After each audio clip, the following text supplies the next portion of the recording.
Hello everyone, welcome back to my channel small learning point. एक बार फिर से आप सभी का अपने चैनल स्मॉल लर्निंग पॉइंट में स्वागत है। आपका टॉपिक चला था गुप्त काल। ओके, तो गुप्त काल के आज इस सेकेंड वीडियो में आपको इस वीडियो में जितने भी इस टॉपिक के जितने भी क्वेश्चन है मैं समाप्त कर दूंगी। तो ये अगर देखा जाए एग्ज़ाम के पॉइंट व्यू से ये टॉपिक बहुत इंपॉर्टेंट है, बिकॉज क्योंकि ये बहुत ही अलग अलग कॉम्पिटिटिव एग्ज़ामों में बार बार पूछ लिया जाता है, इसलिए आप लोग को बहुत ही क्लियरली और बहुत ही सावधानी से क्वेश्चनों को देखना है, साथ में प्रैक्टिस करना है।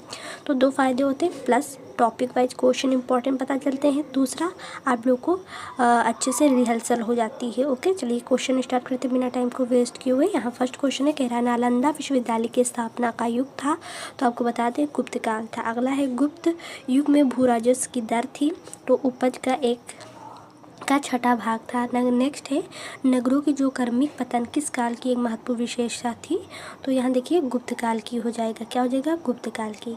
किस वंश के शासकों ने मंदिरों एवं ब्राह्मणों को सबसे अधिकांश अनुग्राम जो था अनुदान में था, तो गुप्त वंश के दिए थे।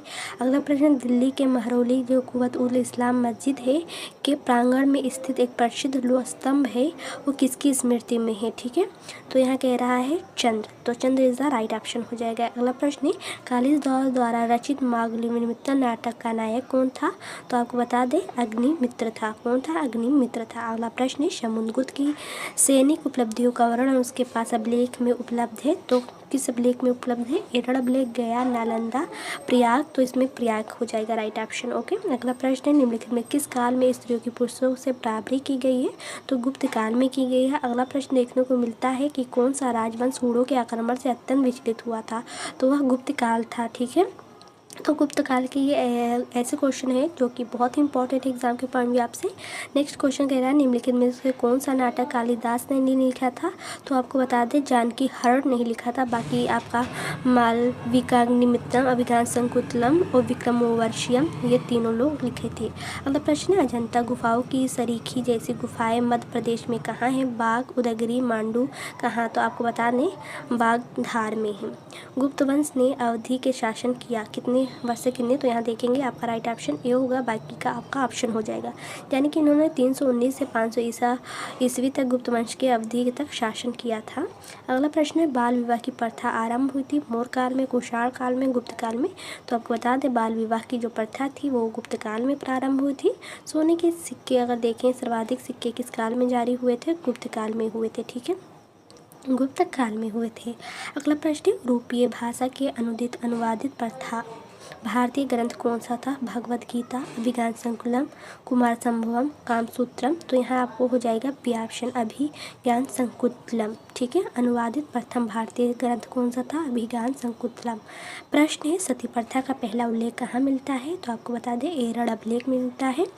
अगला प्रश्न है गुप्त वंश के शासकों का आपको क्रम फ्रेंड्स बताना है। यहाँ देखिए चंद्रगुप्त फर्स्ट, फिर समुद्रगुप्त, चंद्रगुप्त द्वितीय, स्कंदगुप्त, तो कौन कैसे पहले कौन आया, तो यहाँ आपके पहले ऐसे यही आए थे चंद्रगुप्त, फिर समुद्रगुप्त, फिर समुद्र के बाद चंद्रगुप्त द्वितीय आए थे, फिर स्कंदगुप्त आए थे। ओके, अगला प्रश्न गुप्त काल के सिक्कों का सबसे बड़ा ढेर कहाँ से प्राप्त हुआ है, तो देवगढ़, भूमरा, तिगवा कहाँ से, तो भयाना भरतपुर से प्राप्त हुआ है। गुप्तकालीन सिक्कों का सबसे बड़ा ढेर आपका भयाना भरतपुर से प्राप्त हुआ। अगला प्रश्न किस गुप्त शासक को नालंदा विश्वविद्यालय का संस्थापक माना गया, तो देखिए कुमारगुप्त को, स्कंदगुप्त को, समुद्रगुप्त को कि चंद्रगुप्त फर्स्ट को, तो यहाँ राइट ऑप्शन कुमारगुप्त हो जाएगा। गुप्त शासक को नालंदा विश्वविद्यालय का संस्थापक किसे माना गया था, तो वो कुमारगुप्त फर्स्ट था। अगला क्वेश्चन है यहाँ आपको मैचिंग करना है, जैसे प्राचीन का जैसे कथन दिया फिर उसका आर कारण दिया गया। जैसे प्राचीन भारत में सामंती व्यवस्था का अभ्युदय सैनिक अभियानों में देखा जा सकता था। कथन है गुप्त काल में सामंती व्यवस्था का पर्याप्त विस्तार हुआ था, तो आपका अगर देखा जाए यहाँ तो बी होगा, क्योंकि ए और दोनों सही है, किंतु जो आर है वो एक ही सही व्याख्या, लेकिन सब अपने अपने स्थान पे सही है, बट ए अलग है आर अलग है, ये नहीं कि ए सही है और ए की जो बात है वो आर उसका कारण हो। ठीक है, ऐसे नहीं है, बट आपका यहाँ बी ऑप्शन राइट हो जाएगा। नेक्स्ट क्वेश्चन है कह रहा है गुप्त काल में उत्तर भारतीय व्यापार निम्नलिखित किस एक पद्धति से संचालित होता था। ठीक है, ताम्रलिपि, ठीक है, ताम्र लिपि से संचालित होता था। अगला प्रश्न है, गुप्त शासकों द्वारा जारी किए गए चांदी के सिक्के कहलाते थे तो क्या कहलाते हैं? रूपक, प्रसार, दिनार। तो चांदी के सिक्के पूछा है तो रूपक कहलाते थे, और जो आपके सोने के थे वो क्या कहलाते थे? आप लोग कमेंट बॉक्स में बताएं तो आपको बता दें, दिनार कहलाते थे। अगला प्रश्न है, सूची फर्स्ट एंड सूची सेकंड को आपको मैचिंग करना है। जैसे विशाख दत्त दिया है, वराहमिहिर दिया है, चरक दिया गया है, ब्रह्मगुप्त दिया गया है। और सेकंड जैसे चिकित्सक, नाटक, खगोल विज्ञानक और गणितज्ञ। जैसे चरक क्या था? तो चरक आपका फर्स्ट हो जाएगा, चिकित्सक था। तो यहाँ अगर देखा जाए तो कौन सा राइट हो जाएगा? देखिए, ए का आपका फर्स्ट का आपका सेकंड हो जाएगा। जैसे यहाँ दिया है विशाख दत्त, तो विशाख दत्त नाटक था। और जो भी आपका वराहमिहिर है, वराहमिहिर आपका खगोल विज्ञानी था। चरक मैंने बताया था चिकित्सक था, तो फर्स्ट हो जाएगा। ब्रह्मगुप्त था, ये वो गणितज्ञ था। अगला प्रश्न है, चंद्रगुप्त द्वितीय के काल में विद्या, कला और साहित्य का महान केंद्र कौन सा था? धारवाड़, वाराणसी, उज्जैन, विदिशा। तो यहाँ देखिए उज्जैन था। क्या था? उज्जैन था। कालिदास की किस कृति की गिनती विश्व की 100 महाप्रसिद्धों में होती है? तो अभिज्ञान शाकुंतलम जो ऐसी कृति थी, इनकी प्रसिद्धि बहुत ही प्रसिद्ध थी। इसकी जो तुलना होती है विश्व के 100 प्रसिद्ध साहित्यकार कृतियों से होती है। अगला प्रश्न है, वर्तमान गणित में दशमलव प्रणाली आविष्कार का श्रेय निम्नलिखित में से किस युग को है? तो आपको बता दें, गुप्त के युग को है। अगला प्रश्न है, निम्नलिखित में से कौन सा गुप्त वंश के पतन का कारण नहीं है? हुड़ों का आक्रमण, प्रांतीय शासकों का विद्रोह, सत्ता के नियंत्रण के लिए आंतरिक कला। तो ये कारण नहीं है। बाकी हुड़ों का आक्रमण, प्रांतीय शासकों का विद्रोह, स्कंदगुप्त के याद केंद्रीय शक्तियों का दुर्बल होना, तो ये सब कारण है, बट डी वाला नहीं कारण है। अगला प्रश्न है, निम्नलिखित में से किस गुप्त शासक ने अपने सिक्कों पर अपने वीणा को बजाते हुए बताया था? तो समनगुप्त था, जिसके सिक्के पर वीणे बजाते हुए आप देवी को देख सकते थे।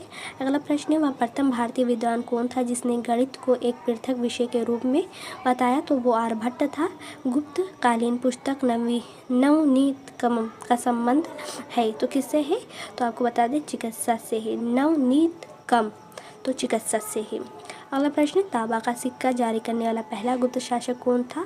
तो देखिए, चंद्रगुप्त फर्स्ट नहीं, चंद्रगुप्त द्वितीय नहीं, रामगुप्त था। ठीक है, यहाँ तांबा की बात बोला है। तांबा ध्यान से देखिए, कह रहा है तांबा का सिक्का जारी करने वाला पहला गुप्त शासक, तो वो रामगुप्त था। अगला प्रश्न यहाँ है, आपको शासक एंड अभिलेख से मैचिंग करना है। तो राइट आपका ए ऑप्शन हो जाएगा। जैसे कि समुद्रगुप्त जो था वो आपका प्रयाग प्रशस्ति अभिलेख, चंद्रगुप्त जो था वो महरौली लौह स्तंभ हो जाएगा, महरौली लौह स्तंभ, और स्कंदगुप्त जो हो जाएगा भीतरी स्तंभ, स्कंदगुप्त भीतरी, और जो बुद्धगुप्त है वो पहापुर हो जाएगा। अगला प्रश्न यहाँ मैचिंग करने वाला फिर दे दिया गया है। जैसे आपका यहाँ दिया है मुद्रा के प्रकार, फिर यहाँ सूची दिया गया है शासक के कौन से, उसमें कौन सी वो थी। तो देखिए, जैसे कुमार देवी प्रकार, वीणा वादक, चक्र विक्रम प्रकार, कार्तिक प्रकार, तो ये किससे कैसे थे? तो आपका जो फर्स्ट ए है वो आपका दूसरे के साथ बी थी, फर्स्ट ए जो है वो फर्स्ट के साथ, बी आपके दूसरे के साथ, सी आपका जो चरक विक्रम प्रकार है वो आपका चंद्रगुप्त द्वितीय के साथ, एंड लास्ट कार्तिकेय प्रकार जो है वो कुमार गुप्त के साथ। अगला प्रश्न है, यहाँ मैचिंग करना है। इसमें भी आपको ऐसे ही करना था। तो यहाँ देखिए आंसर आपका डी सा राइट होगा। जैसे कि आपका शासक था, फिर उपाधि, जैसे चंद्रगुप्त की कौन सी उपाधि पाया था? तो महाराजा धीराज की। समुद्रगुप्त कौन सी उपाधि पाया था? अश्वमेध की। चंद्रगुप्त कौन सी उपाधि पाया था? आपका स्कंदगुप्त की। तो यहाँ समाप्त हो गया। देखिए अगला प्रश्न यहाँ मैचिंग करना है। यहाँ शासक और पत्नियाँ दी गई हैं कि शासक की कौन पत्नी थी। तो यहाँ चंद्रगुप्त की पत्नी कुमार देवी लिच्छवी थी, रामगुप्त की पत्नी ध्रुव देवी थी, और समुद्रगुप्त की पत्नी दत्ता देवी थी, और रुद्रसेन की प्रभावती थी। ठीक है, अगला प्रश्न है, किस गुप्त शासक ने दक्षिणा पथ में स्थित 12 राज्यों पर धर्म विजय किया था? कौन था वो? तो समुद्रगुप्त था। ठीक है, 12 राज्यों पर किया था। अगला प्रश्न है, सभी राजाओं को उखाड़ फेंकने वाला जिसे सर्व राज्योच्छेता कहते हैं उपाधि किसने धारण की थी? चंद्रगुप्त फर्स्ट ने, चंद्रगुप्त द्वितीय ने, समुद्रगुप्त ने। तो जी हाँ, समुद्रगुप्त ने प्राप्त की थी। नेक्स्ट क्वेश्चन है, किसने अंतिम शासक रुद्र सिंह तृतीय को पराजित कर और उसकी हत्या कर शकों का अंतिम रूप से उन्मूलन किया? तो वो कौन था? तो चंद्रगुप्त द्वितीय था, जिसने शक शासक रुद्रसेन तृतीय तृतीय को पराजित कर उसकी हत्या कर शकों का अंतिम रूप से उन्मूलन कौन किया था? चंद्रगुप्त ने। अगला प्रश्न यहाँ है, मैचिंग करना है रचनाकार और रचना। जैसे आर्यभट्ट किसके वो थे? धन्वंतरी कौन थे? ब्रह्मगुप्त। वराहमिहिर कौन थे? तो यहाँ देख सकते हैं रचना दिया गया है आर्यभट्टी। किसने किया था? नवनीतकम, ब्रह्म सिद्धांत और पंचसिद्धात्मक। तो यहाँ देखिए लाइन से ही मैचिंग यहाँ किया गया। आर्यभट्ट का हो जाएगा आर्यभट्टिया, धन्वंतरी का हो जाएगा यहाँ हो जाएगा नवनीतकम, ब्रह्मगुप्त का होगा ब्रह्म सिद्धांतम। ठीक है। अगला एंड लास्ट क्वेश्चन यहाँ देखिए, सुदर्शन झील सिरा का निर्माण चंद्रगुप्त मौर्य के सौराष्ट्र प्रांत के गवर्नर पुष्यगुप्त ने करवाया था। ठीक है, तथा जिसकी मरम्मत पहली बार शक शासक रुद्रदमन में करवाई थी। इसकी दूसरी मरम्मत किसने करवाई थी? तो यहाँ देखिए आपका हो जाएगा स्कंदगुप्त। सुदर्शन झील बहुत ही फेमस है, तो इसको याद रखना है क्योंकि ये बहुत इंपॉर्टेंट है, जिसका निर्माण चंद्रगुप्त मौर्य के सौराष्ट्र प्रांत के गवर्नर पुष्यगुप्त ने करवाया था, तथा जिसकी मरम्मत पहली बार शक जो राजा रुद्रदमन था और दूसरी बार मरम्मत किसने करवाई थी? स्कंदगुप्त ने करवाई थी। ठीक है, देखिए यहाँ मैचिंग करने वाला आ गया है कि प्रशासकीय विभाजन। ठीक है, भुक्ति, प्रांत, विषय, जिला होता था, नगर, ग्राम और प्रशासक इसके क्या कहलाते थे? ठीक है, तो आपके जो इसके जो भुक्ति जिसे प्रांत कहते थे, इसके ऊपरी कहलाते थे, विषय जिसे जिला कहते थे उसके विषयपति कहलाते, नगर के नगरपति कहलाते थे और ग्राम के ग्रामिक कहलाते थे। ठीक है, प्रशासक। अगला प्रश्न कौन सम्मिलित नहीं है? तो यहाँ देखेंगे आपका हमारा जो प्रश्न का आंसर होगा वो डी होगा, महाष्टापति गज सेना का अध्यक्ष था। नहीं, ये गलत है, बाकी का आपका मैचिंग है। अगला प्रश्न यहाँ मैचिंग करने वाला ही पूछ लिया गया है। यहाँ देखिए यहाँ आपको मैचिंग करना है, जैसे क्षेत्र दे दिया गया है और भूमि दी गई है। जैसे भूमि, वस्तु भूमि, अपराहत भूमि, अपराहती भूमि, खिल भूमि, तो इसे कैसे क्या कहते थे? तो जैसे आपका ए है वस्तु भूमि। ठीक है, इसे कहा जाता था कृषि योग्य भूमि, और जो अपराहत भूमि है उसे कहा जाता था निवास योग्य भूमि, और जो यहाँ अपराहत है भूमि उसे जंगली भूमि, और खिल भूमि को कृषि के लिए अनुपयुक्त भूमि कहा जाता था। अगला प्रश्न है कौन सही सुमेलित नहीं है? प्रयाग प्रशस्ति, तो यहाँ यही नहीं मैचिंग, बाकी का आपका मैचिंग है। नहीं मैचिंग वाला पूछा था, राइट ऑप्शन ये हो जाएगा। कौन सही सुमेलित नहीं है? तो आपका यहाँ देखा जाएगा तो आपका राइट ऑप्शन हो जाएगा डी। ठीक है, भर्तृहरि मेघदूतम नहीं है, बाकी का विशाखदत्त मुद्राक्षस, कामदत्त नीतिशार, वाग्वर्ण अष्टांग हृदय सब मैचिंग है। यहाँ भी आपको सम्मिलित करना था। श्रेष्ठ, सार्थवाह, कुलिक, कायस्थ, इसकी किसी साहूकार किसी व्यापारी क्या कहा जाता था? तो यहाँ देखिए ये ऑप्शन राइट हो जाएगा। श्रेष्ठी को साहूकार, सार्थवाह को व्यापारी, कुलिक को शिल्पी कारीगर और कायस्थ को लेखक। मिहिर कुल का संबंध था गुप्त साल से, हूण से, कुषाण से, तो मिहिर का था हूण से।